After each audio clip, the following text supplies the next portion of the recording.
tremendous amount in connecting, in supporting entrepreneurs who really are the vanguards.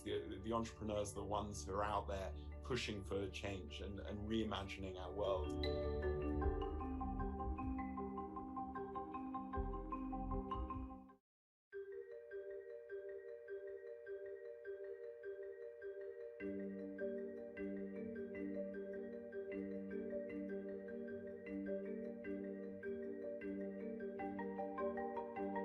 It's the access that it gets us to important stakeholders that we would not have had an access to before.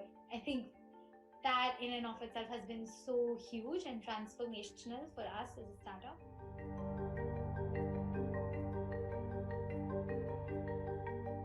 You know, these are some of the top people in the world that you can connect with to try and identify people who get the paradigm shift and who've placed that at the heart of their strategy, whether as a business or a foundation, but really place that into their strategy and not as a peripheral thing. I think that's really where the value is for people like us at Desolinator.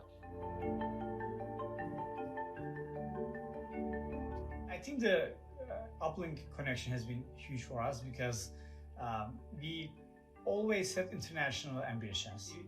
We are always hoping to gain kind of some connections with World Health Organization and get introduced to different healthcare systems, and I think like Uplink has done a great job accelerating that process.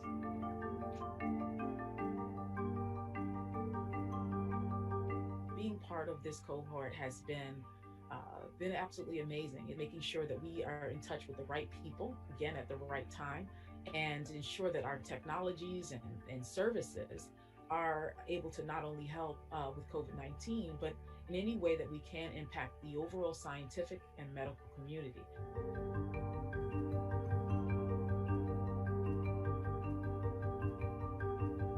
I really think that Uplink has the opportunity to do a tremendous amount in connecting, in supporting entrepreneurs who really are the vanguards. The entrepreneurs are the ones who are out there pushing for change.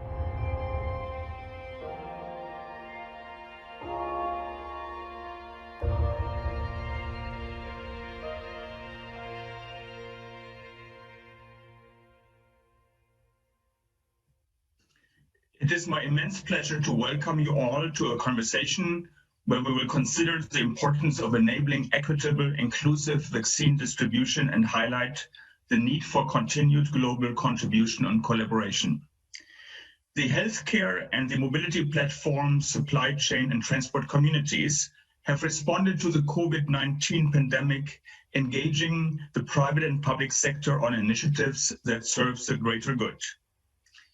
Building on more than 2 decades of partnership since their launch at the 2000 and 2017 annual meetings respectively, the forum supports Gavi, the Vaccine Alliance, the Coalition for Epidemics Preparedness and Innovation, CEPI, and the COVAX initiative to procure and to deliver doses of a safe, effective, and approved vaccine around the world, equitably and efficiently.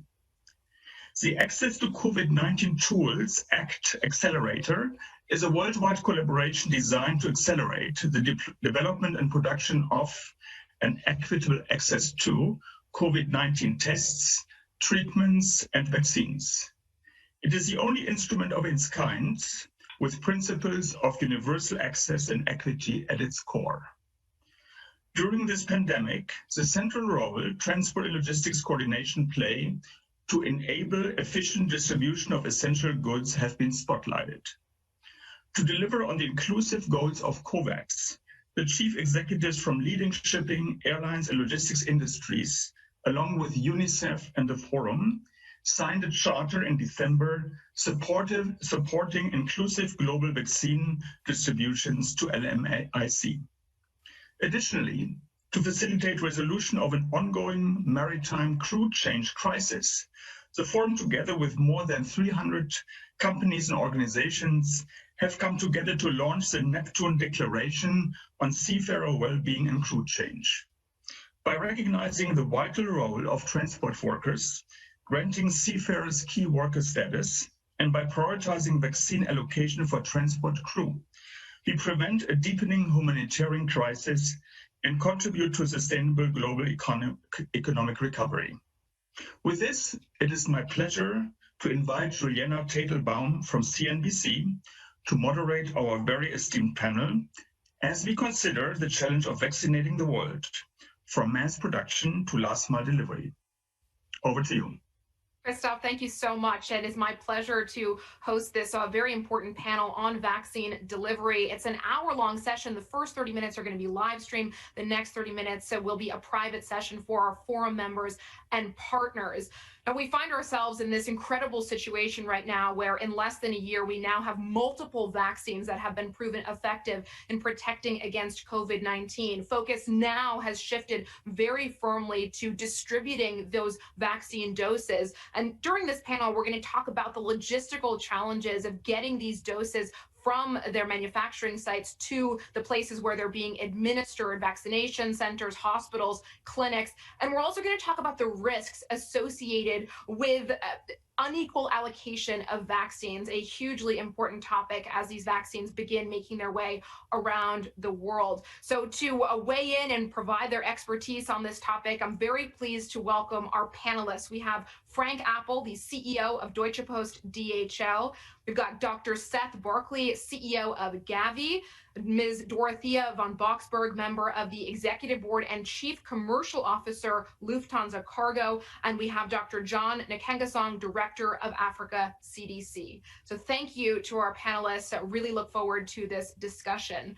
I want to kick off, Dr. Berkley, with you. You have been very clear since the start that in a worldwide pandemic, nobody is safe unless everybody is safe. How prepared are we at this stage for the task at hand? So thank you so much, and it's delighted to be here. And I think what I want to start with is to say that Gavi was born 21 years ago at the World Economic Forum. But last year was a moment where we sat down and began to discuss the formation of COVAX, and also the first contracts were signed. And it's been, extraordinary. As you said, 303 days from the time the first publishing of the genome until the time it was approved as an emergency use product. This has never been done before and was something that has shown the power of science. Now, why was COVAX formed? Well, the previous experience in 2009 was that, and that was with swine flu, was that a small number of countries bought up the doses and there weren't doses available for the rest of the world. That was the worry here as well. We initially began to worry that the developing countries would be left behind, but we realized that also upper middle income and even some high income. So we opened up the concept of COVAX for low and lower middle income countries, providing support for those countries financially. For upper middle income and high income countries, we didn't know if there'd be interest, but to make a long story short, we ended up with 190 countries coming together to work together on this, which shows the importance of solidarity, because we're only safe if everyone is safe.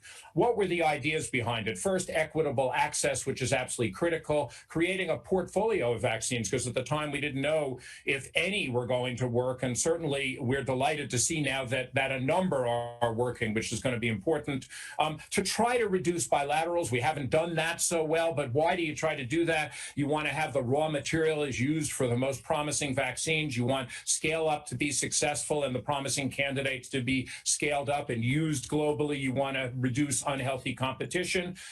Fourth, you really want to keep our R&D going, and that's critical right now because we want second generations vaccines that are more temperature stable, that are single dose. But of course, for the new variants, we may need to ultimately make some changes in vaccines. So keep that R&D going. And lastly, the issue we're here to talk about, which is readiness, and that includes having regulatory systems ready to go, labeling for the vaccines, indemnification, liability for manufacturers, et cetera.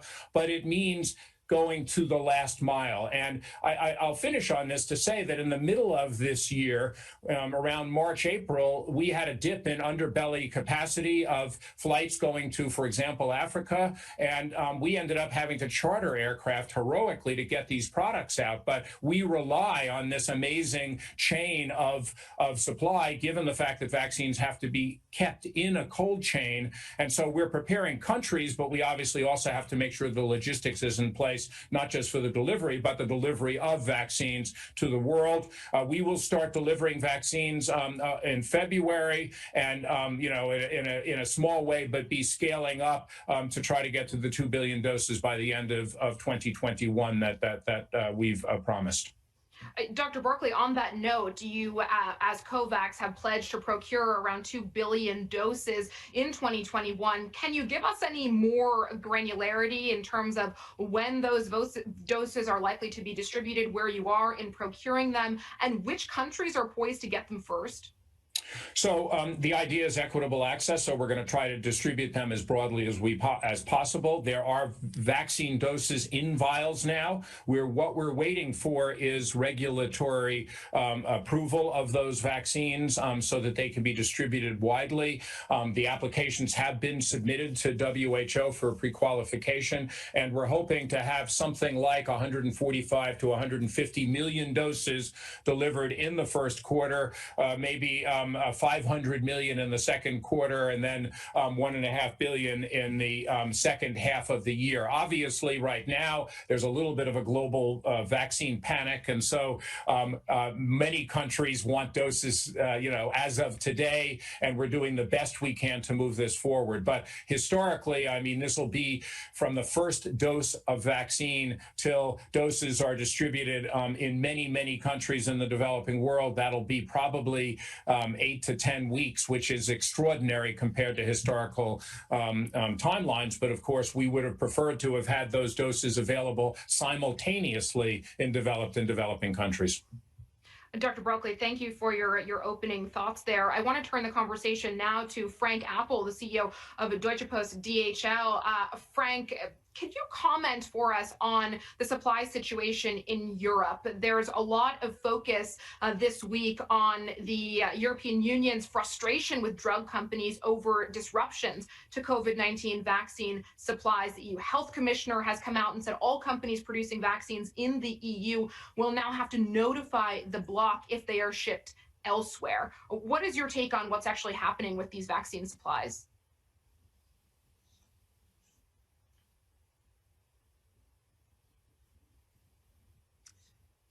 Overall, I think it's great to see that we have, as Seth already said, much earlier than anybody expected vaccines, and of course the production is, now increasing. I can't judge if really is that misunderstanding or a different promise from some of the pharmaceutical companies. The logistics will not hinder it.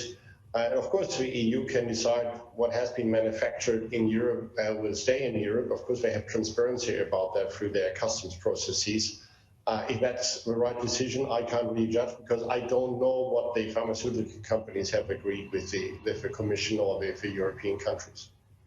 From a logistics perspective, do you find that you're running on full capacity, or if more vaccine was available, do you think you could handle more from a logistics supply perspective? Yeah, we as a company, but the whole industry can manage much more than what is currently needed. We just our own are operating 250 flights a night.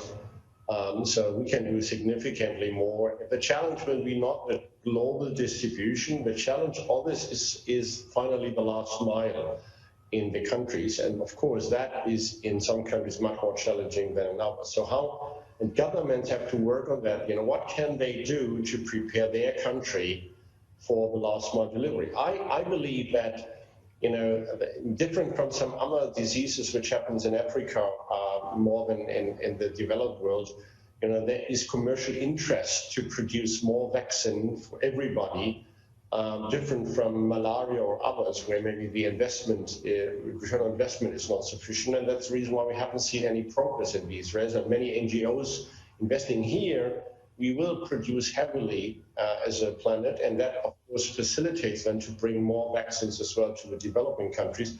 The developing countries have to prepare themselves for the last mile. How you want to organize that? Do you have trucks where doctors are moving around in the countries? Because then you need not so many refrigerators. All these questions, I think, need to be answered by the local, governments and authorities. We definitely can fly anywhere, and we do that every day.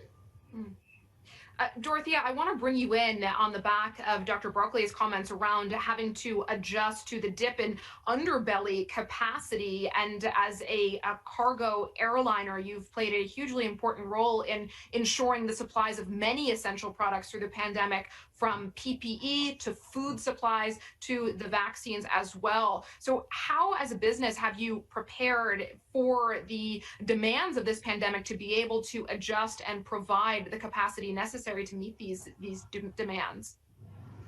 Well, I think the whole airline industry has been heavily impacted by the pandemic. And that is what Seth was also referring to. So a lot of the passenger aircraft have been grounded, and the passenger aircraft in their bellies, so where the baggage is put, there are also containers for freight. And that's about half of the global air freight capacity. And a lot of that has been grounded last year. And of course, now it's slowly but steadily coming back, but there's still a lot of air freight capacity missing. And we as Lufthansa Cargo are a combi carrier, so we work with the bellies in the Lufthansa group, but also with our own freighters. And of course, every freighter is in the air every time it can be. So there's never been such a high utilization in terms of block hours and flights to make sure that we can serve the industry well. And everybody else in the industry has been doing that. All the freighters are flying. And there are lots of aircraft on the ground on the passenger side. And many of those have also been flying as cargo-only aircraft, even if it's passenger aircraft. And we've seen that when demand was very strong, for example, out of China for the PPE deliveries, then of course the industry is there. And therefore I would agree very much with Frank. The industry is prepared.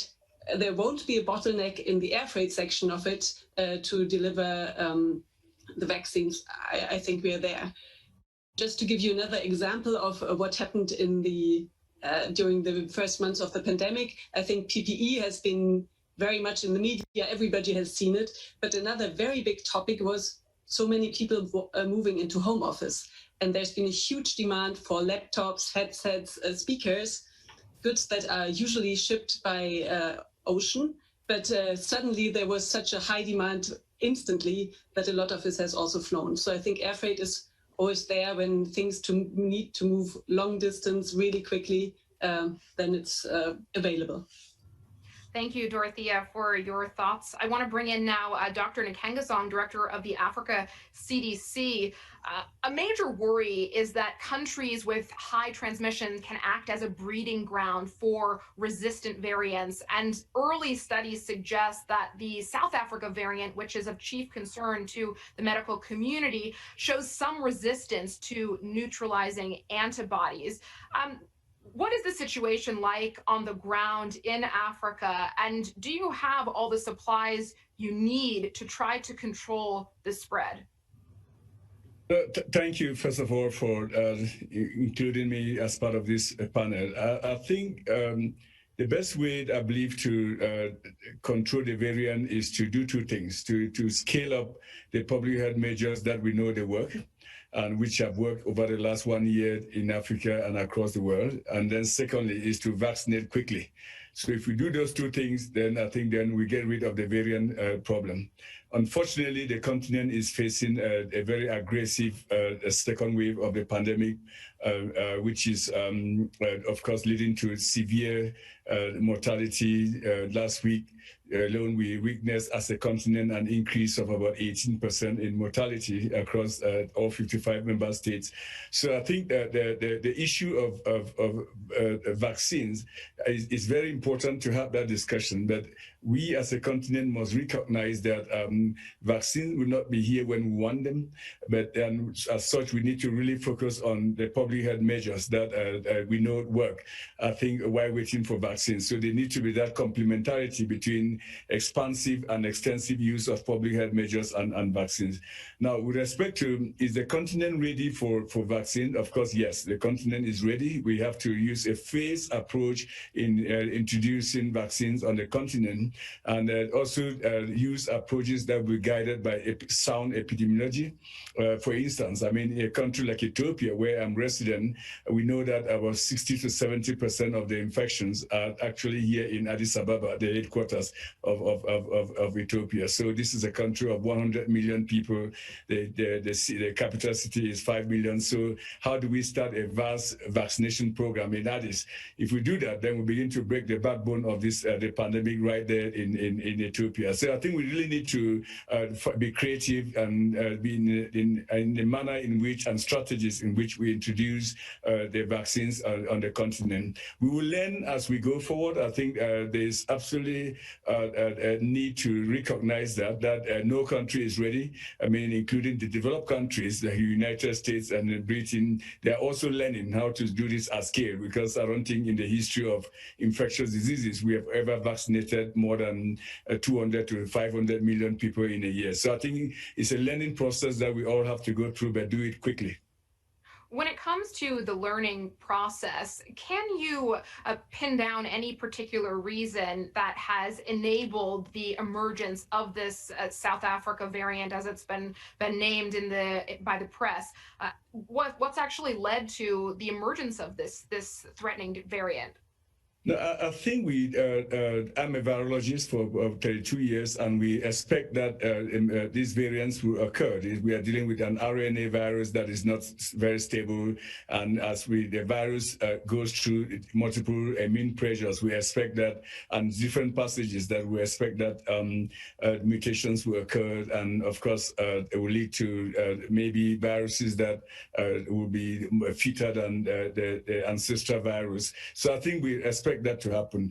Now, it is labeled a South African variant, but we truly don't know if it came from South Africa or not, because South Africa in Africa is sequencing a lot of the viruses. Okay, so other parts of the continent are sequencing very limited part of the virus, have limited capacity to sequence the virus. We at the Africa CDC have established what we call the Pathogen Genomic Institute, which is a network of centers of excellence to really promote large-scale sequencing of the viruses, so that we begin to understand if this virus is restricted to South Africa or is spreading across South Africa. But clearly, we have concerns. I mean, there's things that we know about the virus, and there are things that we are concerned about the virus, especially whether it will be responsive to the vaccines that we are currently available. If you look at the mutations, especially those around the neutralizing antibody site, I think is surely concerning. But again, we really need to conduct studies. And just 30 minutes ago, I was with a team of scientists in Africa as part of the Africa CDC coordination, Slim Karim, Pontiano, Suleiman Book, to put our heads together on what we should be doing to understand more what these mutations really mean for the continent. So again, work in progress, early days to make any sound predictions on the virus. Only good and sound experiments and science will tell us what it really means. Doctor, thank you for your thoughts. I want to turn back to Dr. Berkley. High-income countries, as you pointed out, have signed bilateral agreements to secure initial doses of multiple vaccines, a hedging strategy, if you will, because we didn't know at that time which vaccines would prove effective or not.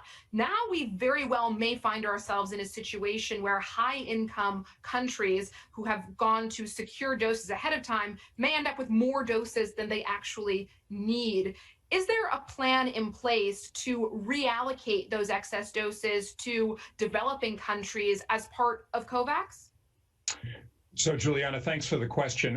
The numbers are really quite striking, and that your analysis is exactly right. People didn't know which vaccines were going to work, if any of them were going to work, so they took multiple shots on goal, if you want to use that analogy. And today we estimate that there are more than 800 million of doses that are firm order commitment that are above what would be required to vaccinate those population, and another 1.4 billion doses in options. So we have, as part of COVAX, posted a principles for donation. What's important is if countries want to do that, and by the way, we would obviously appreciate them being donated, but we are also in a position to buy them or to take a spot in a manufacturing queue to make them available equitably. What's important is those vaccines have, full shelf life, have the ability to be used in different parts of the world, have been, going directly from the manufacturers, so they've been handled properly and the cold chain is maintained, et cetera, et cetera. So we're in the process of having that conversations with countries. Many countries were interested in doing it early for equitable reasons. I think now with this concern on the new variants, that John has talked about, there's been kind of more of a sense of urgency of moving vaccines as quickly as possible. So I'm not exactly sure what the timelines will be, but it's something we will look at going forward. Frank, I want to turn back to you and bring up a topic that Dr. Berkley mentioned, and this is the potential for new vaccines in the face of these new variants emerging. Yesterday, we heard from Moderna that they're already working on assessing a booster shot, a third shot, to better combat the South African variant, for example. From a logistics perspective, how are you thinking ahead and preparing for the challenge that would be involved in getting a new series of vaccines out? Yeah, so first of all, I think with the new vaccines, it's more likely that we can adapt very rapidly because the mRNA vaccines are based on technology which can adapt much more rapidly than classical methods, and we are learning a lot. For us, it is not a difference, what kind of vaccine is loaded as long as available. We will swiftly execute then whatever is necessary to bring to the countries. Maybe an element of that could be even ourselves. We are working in 220 countries and territories.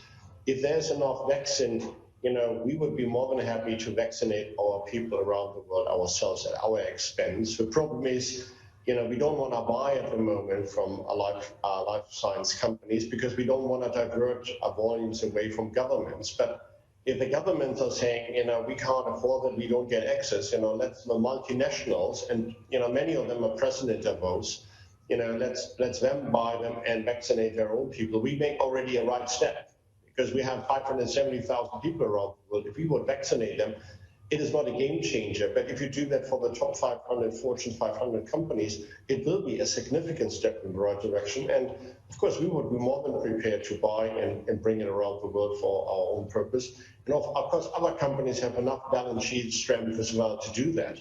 And I think that should be considered, not now, because at the moment it's impossible and we should not divert anything from governments. But in due course of the year or next year, there definitely might be more available, and still some countries can't do that. So let's then do that as multinationals to produce. And we would, of course, help them to transport that.